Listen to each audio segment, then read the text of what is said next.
Gynecologists, what is the most disgusting thing you have seen? Now I'm going to tell you 15 of the creepiest stories found on the internet. Story 1. I often encounter unpleasant cases in medical practice. For instance, there are times when girls don't change their tampon for an extended period, leading to serious conditions, including necrotic vaginal cancer. However, the most shocking case in my career occurred when a 19-year-old girl came to the clinic. She complained about having a hairspray lid stuck in her vagina, which she had inserted 4 years ago at the age of 15. She was extremely embarrassed and ashamed of her action. The strong, unpleasant odor was noticeable even before she undressed. Upon examination, it was found that the lid was overgrown with vaginal tissues and had even punctured the bladder and rectum. Several complex surgeries were required to remove the object. Story 2. I'm not a gynecologist, but I was told about a case where a woman had undergone a hysterectomy, essentially the amputation of the uterus. After the surgery, she had stitches in her vagina that needed time to heal. However, she was too eager to resume her sexual life, which led to severe consequences. Due to her hastiness, her intestines started to prolapse. The story was described to me in such detail that I can no longer think about ground meat without feeling uneasy. The woman herself shared that during her ride to the emergency surgery, she felt her intestines lying on her legs and pulsating. Story 3. Once I heard a funny story about a woman who, before going to the gynecologist, decided to thoroughly wash up and dry off with a towel. She certainly didn't anticipate adding a bit of humor to her visit. As soon as she arrived for her appointment, the gynecologist noticed that her intimate area was unusually sparkly and humorously remarked, "Oh, I see you've prepared quite thoroughly for the visit." Later at home, her daughter asked if her mom had seen her towel with tiny glitter for manicure. It turned out that this was the very towel the woman had used, unaware that it would so vividly decorate her before the doctor's visit. This little misunderstanding added a pinch of laughter to an ordinary day and surely left a cheerful impression on the doctor. Story 4. Once, I went for a medical checkup, and there I was, lying on the examination table, when my gynecologist, deeply focused during the examination, suddenly says, "You have a tumor." My heart skipped a beat and my brain screamed, "A tumor? That means cancer. That's the end." I already imagined myself fighting this last battle with the illness, thinking of words for a farewell letter. But the doctor, noticing my sudden pallor and shock in my eyes, decided to double-check. She withdrew her hand, placed both palms on my abdomen, performed something like a magical pass, then reinserted her fingers and suddenly exclaimed, "Oh no, it's all right. It's just a little poop." I'm not sure what was funnier, my relief or the situation itself. And of course, my plans for a farewell letter also vanished into thin air. So there's the story, from cancer to poop in a single examination. Story 5. In life, there are all sorts of situations. My friend, a gynecologist, told me about a woman who came to their clinic after cutting off her own labia minora with scissors because they hung down to her knees. She was over 30 and so self-conscious about this that she had never allowed herself to be intimate with anyone. Then, she fell in love and decided to have sex with him. The day before their meeting, she cut off her hanging labia minora but started bleeding heavily and called an ambulance. By the time the ambulance arrived, she had lost consciousness. Thankfully, they saved her. They performed surgery on her, making her labia neat, and most importantly, they saved her life. In any such story, no sane doctor would ever mock their patients. If a woman comes in with dirty underwear, it's important to consider that she might be struggling with mental health issues. It's not about her not washing or changing her underwear, but possibly dealing with schizophrenia or something similar. Story 6. I'm not a gynecologist, but here's a somewhat unusual story from my time as a medical intern. We had the practice of assisting doctors, and I got assigned to help a gynecologist. My main task was handling paperwork, but this particular experience was quite memorable. A woman, around 35 years old, came in for an examination. Everything was proceeding as usual until the gynecologist noticed something peculiar during the examination. She commented on the woman's pubic hair, noting its uneven and somewhat chaotic growth, and asked if the woman did anything special with them. The woman, misunderstanding, cheerfully responded that she regularly goes to a beautician for eyebrow correction and even offered to give the doctor her beautician's contact card.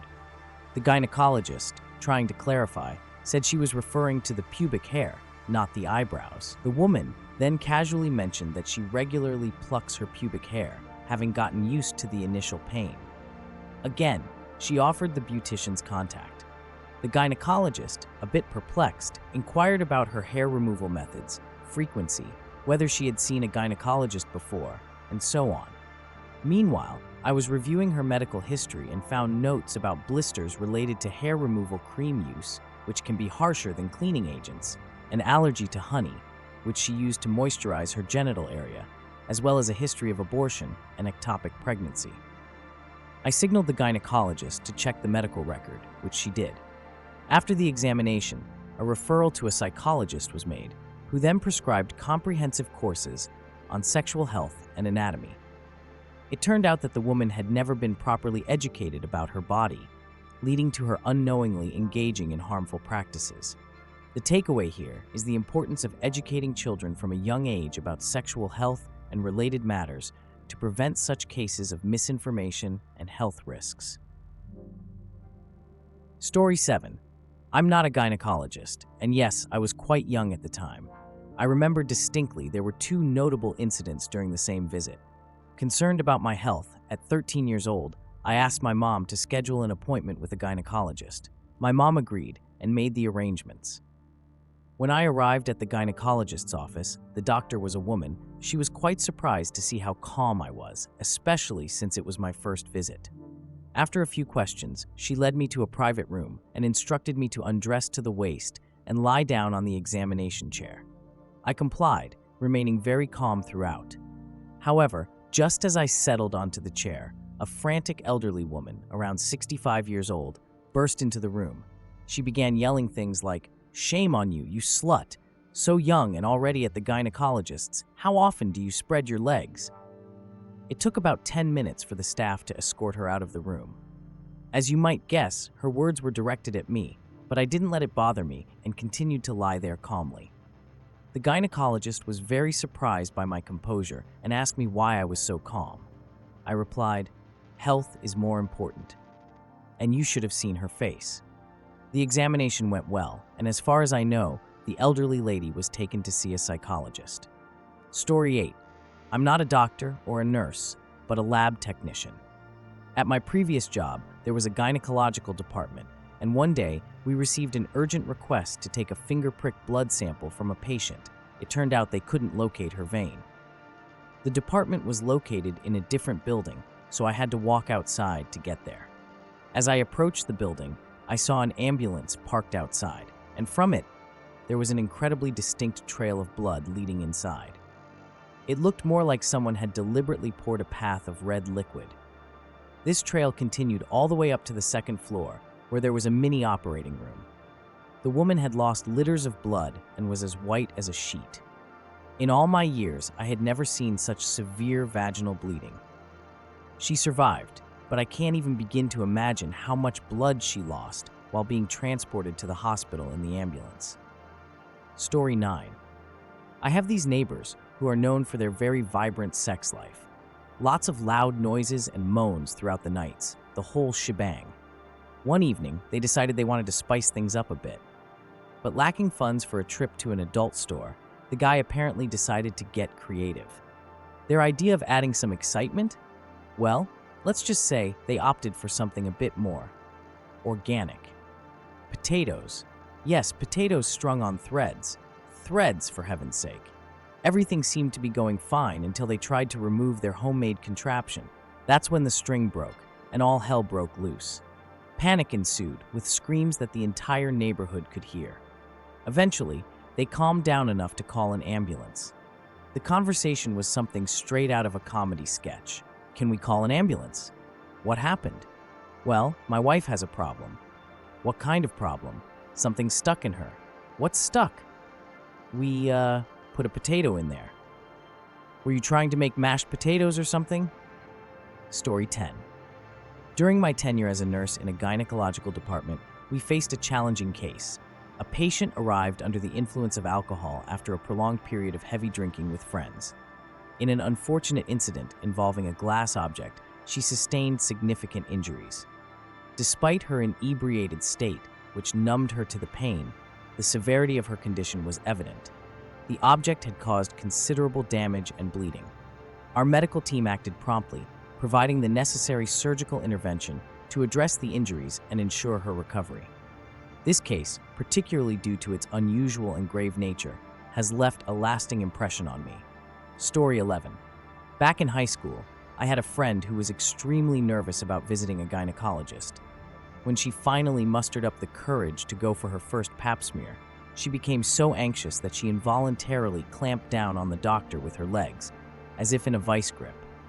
According to her, it took some time before she was able to relax and let the doctor go. The situation was quite awkward for everyone involved. Now, she can laugh about that incident, but she still feels a bit shy about her female anatomy.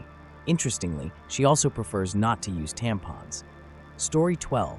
I was a medical school student, and on one occasion, I volunteered to be an assistant during a uterine amputation surgery. When we were headed to the operation room, we were informed that there was a small ovarian cancer case to be dealt with.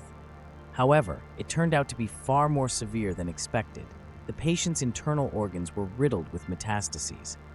We spent a grueling 13 hours just reducing the volume of these metastases, even though the entire surgery was initially estimated to take about 3 hours. At certain stages, we received assistance from colleagues in general and vascular surgery. We ended up replacing half of the patient's blood volume due to the extensive procedure. She had a long and challenging post-operative period, but eventually she managed to recover and return home to her family. For all of us involved, it was an incredibly draining case. However, both the patient and her family turned out to be remarkable individuals, and it was an honor for us to assist them in their time of need. Story 13. I'm not a gynecologist, but I occasionally assist with examinations. There was this one time when I had to remove a tampon that had been inside for at least a month.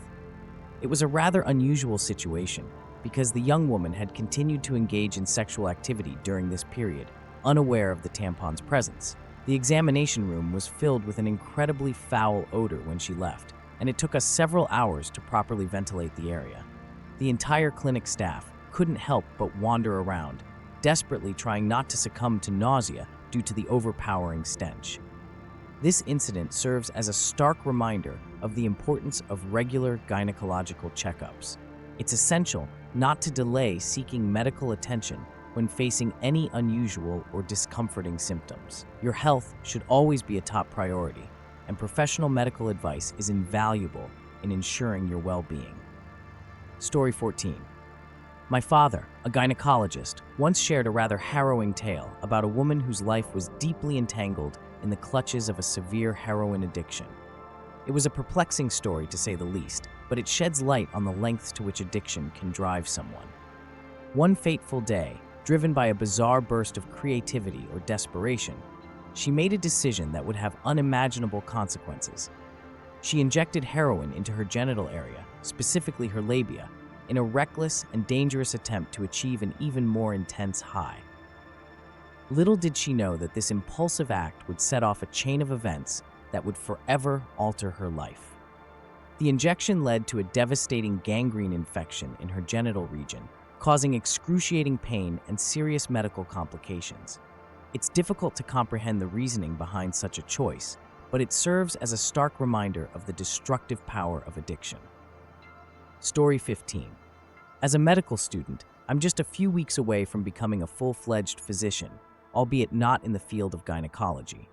During my clinical rotation in the gynecology department, I was assigned to examine a young woman. However, the moment I entered the examination room, I was hit by an overwhelming odor that made me fear the worst, a severe bacterial vaginosis case like no other. I proceeded with the examination, preparing myself for what I thought would be a challenging case. To my surprise, there were no unusual discharges or signs of infection. Perplexed, I continued my examination, but something caught my attention. The smell seemed to intensify the farther I moved away from her genital area. It turned out that the source of the pungent odor was not a gynecological issue at all. Instead, it was her feet that emitted an incredibly strong and unpleasant smell.